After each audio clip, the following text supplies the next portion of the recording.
বরগুনায় কমেছে ডেঙ্গু রোগীর সংখ্যা। বর্ষা মৌসুমের শেষ দিকে ধীরে ধীরে কমেছে ডেঙ্গুর প্রকোপ। এতে স্বস্তি ফিরেছে জনমনে।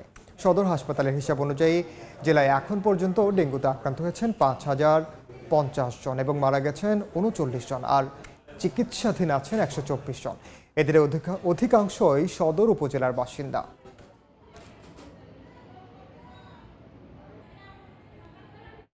এ বিষয়ে বিস্তারিত জানাতে বরগুনা জেনারেল হাসপাতালে আছেন সহকর্মী সাইফুল ইসলাম। সরাসরি যাচ্ছি তার কাছে। দেখুন, ডেঙ্গুর হটস্পট বরগুনায় ডেঙ্গুতে আক্রান্তের সংখ্যা 5,000 ছাড়িয়েছে। সরকারি হিসাব অনুযায়ী জেলায় ডেঙ্গু আক্রান্তের সংখ্যা 5,050 জনে পৌঁছেছে। তবে বেসরকারি হিসেব অনুযায়ী এই সংখ্যা কিন্তু আরো বেশি, কারণ বরগুনা সদর হাসপাতাল সহ বরগুনার অন্য যে 5টি উপজেলা রয়েছে সেই সব হাসপাতালে যেসব রোগীরা টেস্ট করে থাকেন শুধু তাদের সংখ্যাটি এখানে গণনা করা হয়েছে। এর বাইরে বরগুনার 124টি বেসরকারি ক্লিনিক অ্যান্ড ডায়াগনস্টিক সেন্টার রয়েছে, সেই সব জায়গায় যারা টেস্ট করেছেন সেই সংখ্যাটি কিন্তু গণনা করা হয়নি। এর ফলে কিন্তু সংখ্যাটি কম দেখা যাচ্ছে বলে স্থানীয়রা বলছেন। অন্যদিকে আমরা স্বাস্থ্য বিভাগের সঙ্গে কথা বলে নিশ্চিত হয়েছি যে এই বরগুনায় যে 5,500 জন ডেঙ্গুতে আক্রান্ত হয়েছেন এরা সবাই সরকারি সেসব স্বাস্থ্য প্রতিষ্ঠান রয়েছে সেখানে তারা টেস্ট করেছেন। অন্যদিকে বেসরকারি ক্লিনিক অ্যান্ড ডায়াগনস্টিক সেন্টারের তথ্য অনুযায়ী কিন্তু তাদের যেসব স্বাস্থ্য প্রতিষ্ঠান রয়েছে সেখানে 10,000-এর বেশি ডেঙ্গু আক্রান্ত রোগী শনাক্ত হয়েছেন। অন্যদিকে বরগুনা সদর হাসপাতালে এই মুহূর্তে 98 জন ডেঙ্গু আক্রান্ত রোগী চিকিৎসাধীন রয়েছেন এবং জেলায় চিকিৎসাধীন রয়েছেন 124 জন।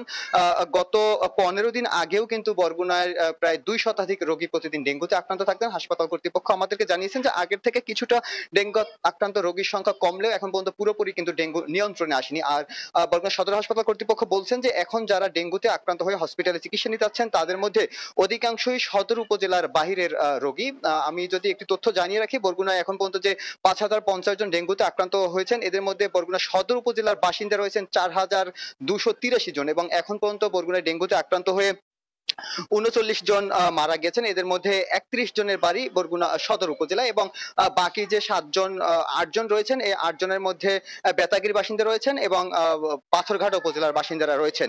তো বরগুনায় ডেঙ্গু আক্রান্তের সংখ্যা কমে যাওয়ার কারণ হিসেবে আমরা স্বাস্থ্য বিভাগের কাছে জানতে চেয়েছিলাম। তারা আমাদেরকে বলেছেন যে ডেঙ্গু হটস্পট ঘোষণা করার পর কিন্তু বরগুনায় বিভিন্নভাবে প্রচারণার পাশাপাশি পরিষ্কার পরিচ্ছন্নতা অভিযান শুরু হয়। এর ফলে কিন্তু স্থানীয় বাসিন্দাদের মধ্যে সতর্কতাও ফিরে আসে। তারা সতর্ক থাকার কারণে কিন্তু ধীরে ধীরে ডেঙ্গু আক্রান্ত রোগীর সংখ্যা কমে আসছে। অন্যদিকে বরগুনায় যখন ডেঙ্গুর প্রকোপ শুরু হয় তখন কিন্তু হসপিটালে তিল ধরার ঠাঁই ছিল না, যদিও এখনো 50 শয্যার অনুকূলে কিন্তু 98 জন রোগী চিকিৎসা নিচ্ছেন। এর ফলে কিন্তু এখনো অনেককে মেঝেতে চিকিৎসা নিতে হচ্ছেন এবং বরগুনার জেলা প্রশাসক আমাদেরকে জানিয়েছেন যে ডেঙ্গু সংক্রমণ কমানোর পেছনে কিন্তু তারা যেমন পরিষ্কার পরিচ্ছন্নতা অভিযান পরিচালনা করেছেন ঠিক তেমনি ভাবে কিন্তু মোবাইল কোর্টের মাধ্যমে যেসব জায়গায় অপরিষ্কার এবং নোংরা পাওয়া গিয়েছে, যেসব বাড়িতে এডিসের লার্ভা পাওয়া গিয়েছে তা সেই সব বাড়িতে কিন্তু মোবাইল কোর্ট পরিচালনার মাধ্যমে তাদেরকে জরিমানা করা হয়েছে। এর ফলে স্থানীয়দের মধ্যে যে সতর্কতা সচেতনতা বৃদ্ধি পেয়েছে এই কারণেই কিন্তু বরগুনা ডেঙ্গু আক্রান্ত কমে আসছে। তো এই ছিল বরগুনা জেনারেল হাসপাতাল থেকে আমার কাছে সব শেষ।